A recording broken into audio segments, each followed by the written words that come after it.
We had an idyllic life growing up in Hibbing, Minnesota. My mom focused all of her energy on us and truly gave us unconditional love. Mom was leader of the band there, and she ran the show. An example of grace, humility, and dedication.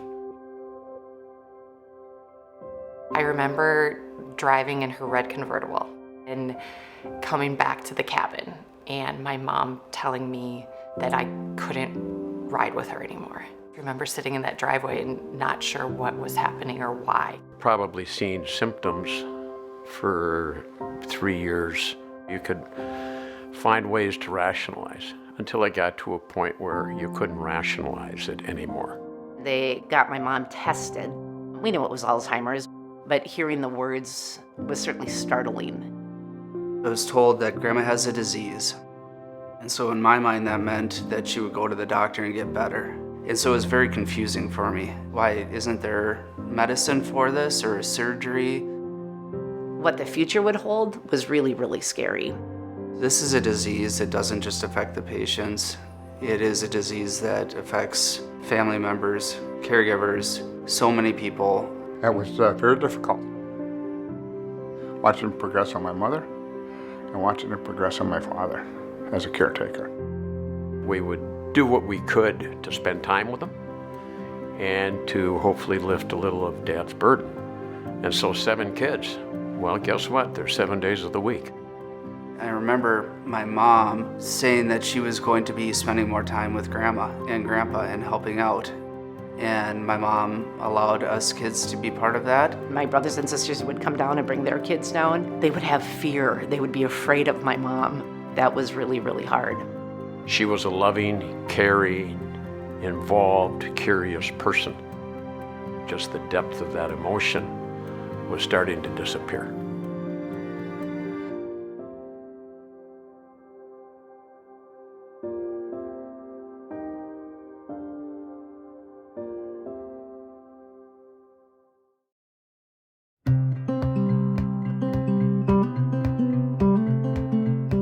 My other 2 sisters and I were so close with Kathy. The 4 of us had more fun together and laughed more than we ever thought possible. And Kathy was the funniest and had the best laugh and the greatest smile. I'll tell you this much, she was a pain in the ass when she was younger. As her life moved forward, and she was like a mother figure to me. I could talk to her about things that I couldn't necessarily talk to my mom about. I could talk to Kathy. She took good care of me, and she was somebody that gave me good direction. She was like the most incredible person. So hardworking and so dedicated to her family. She was the heart and soul of Girls Academy, and she drove that curriculum to what it is today. As an educator, she knew everyone that she worked with and made sure that she knew their families and that all of her students were cared for and connected to the community.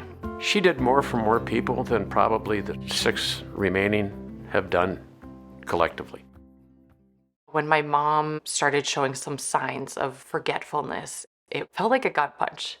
Seeing the notes written, like instead of just a grocery list, it was go to the grocery store. I would get calls from my dad.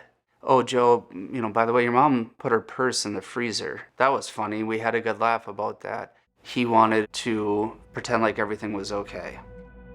When it really hit me was when I got a call from her one day that she had lost her job.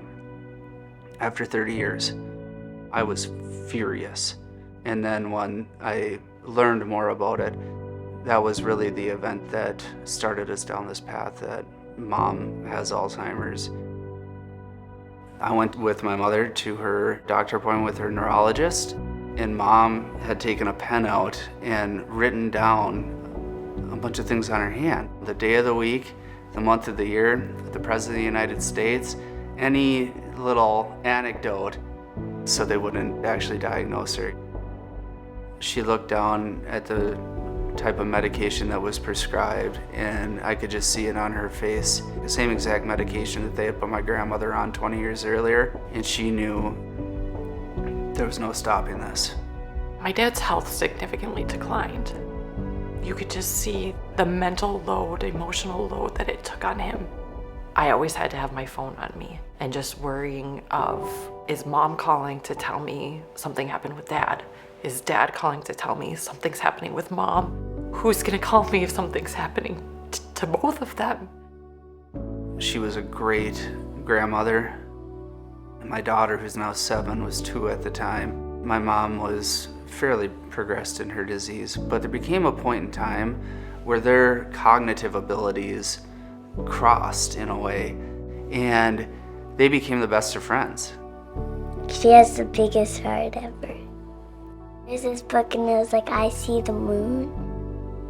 It has like her voice, like one of those books. I see the clouds drifting softly by as they carry these wishes across the sky.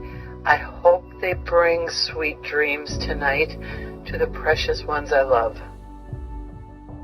My grandma has a big heart, and the moon makes me think of her, and I wish I could show her that I can read.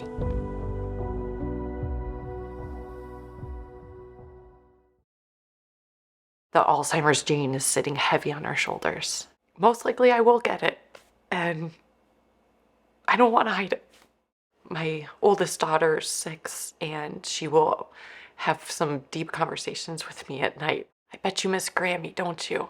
I'll say, I do. I really do. And then she'll ask me, well, is that going to happen to you?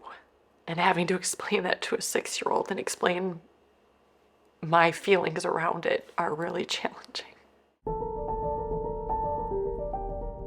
It can tear families apart, but with the help and the support of the Alzheimer's Association, it will really bring your family closer together.